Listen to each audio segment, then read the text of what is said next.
Varma sir, ഞാൻ സാറിന്റെ ഒരു വെൽവിഷറാണെന്ന കാര്യത്തിൽ സംശയമില്ലല്ലോ. അനന്തരാമൻ കള്ളു കുടിക്കാൻ ഒരു വിഷയം ഉണ്ടാക്കാണോ? പറയണമെന്ന് തോന്നുന്ന കാര്യങ്ങൾ അപ്പ പറയാന്നുള്ളതാണ് എന്റെ ഒരു സ്വഭാവം.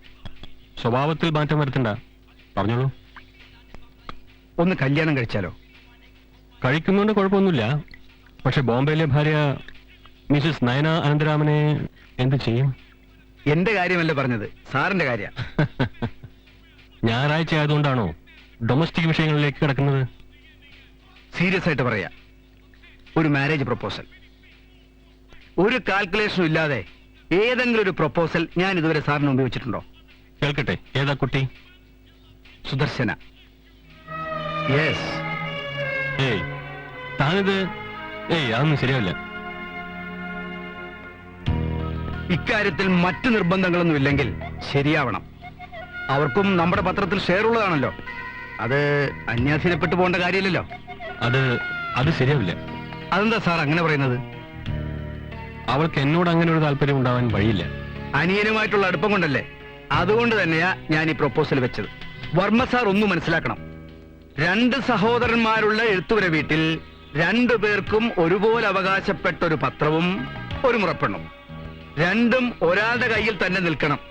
അയാൾക്കേ പവറുള്ളൂ. പക്ഷേ സുദർശനയും അനിയൻകുട്ടനും തമ്മിൽ എനിക്ക് ക്ലിയർ അല്ല. ഇതുവരെ ലൈൻ ക്ലിയർ ആയിട്ടില്ല. ക്ലിയർ ആയേക്കും. ആ ഫീല് കിട്ടിയത് കൊണ്ടാണ് ഞാൻ ഈ മുന്നറിയിപ്പ് തരുന്നത്. എല്ലാത്തിനും ഒരു ടൈമിംഗ് ഉണ്ട് sir. A mile knock at the right time, the door will be open for you. എന്നും പവർ വർമ്മ സാറിന്റെ കയ്യിൽ തന്നെ ഇരിക്കും. അനീച്ചേട്ടാ, ഒന്ന് ഇങ്ങോട്ട് നോക്ക്, കുറച്ചും കൂടി. ആ, റെഡി?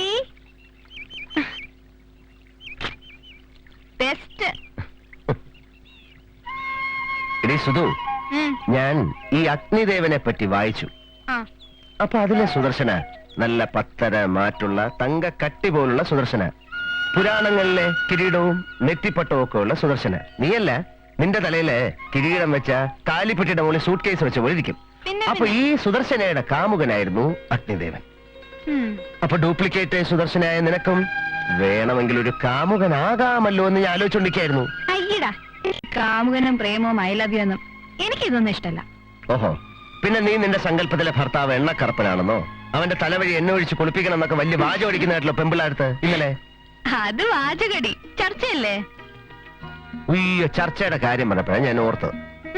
ഇന്നലെ ഞാൻ നിന്നെ വീട്ടിൽ കൊണ്ടുവിട്ടിട്ട് തിരിച്ചു ചെന്നപ്പോ എല്ലാരും കിടന്ന് ഉറക്കമായി. മേശപ്പുറത്ത് കഞ്ഞിയും വയറും കുന്തമൊക്കെ വെച്ചിട്ടുണ്ട്. ഞാനതെല്ലാം കൂടെ കലക്കി കുടിച്ചിട്ട് പാത്രം കഴുകി ഷെൽഫി വെച്ചു. എല്ലാം ഞാൻ ഒറ്റയ്ക്കാണ് ചെയ്തത്. ഒരാളില്ല അവിടെ, ഞാൻ തനിച്ചേ ഉള്ളൂ. പാവം ഞാൻ. എന്നിട്ട് ഞാൻ കിടന്ന് ഉറക്കമായില്ല. എന്താ ഞാൻ ലൈറ്റ് ഓഫ് ചെയ്തില്ലേ?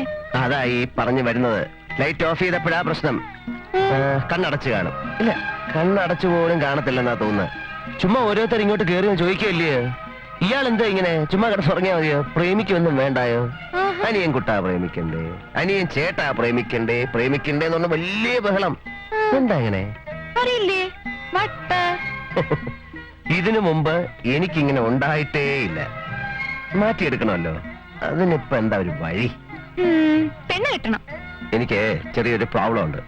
എനിക്ക് ഈ പരിചയമില്ലാത്ത പെണ്ണുങ്ങളെ കെട്ടുക എന്ന് വെച്ചാൽ ഭയങ്കര പ്രയാസമുള്ള കാര്യമാണ്. ഇപ്പോ നിന്റെ കാര്യം തന്നെ ഞാൻ പറയാം.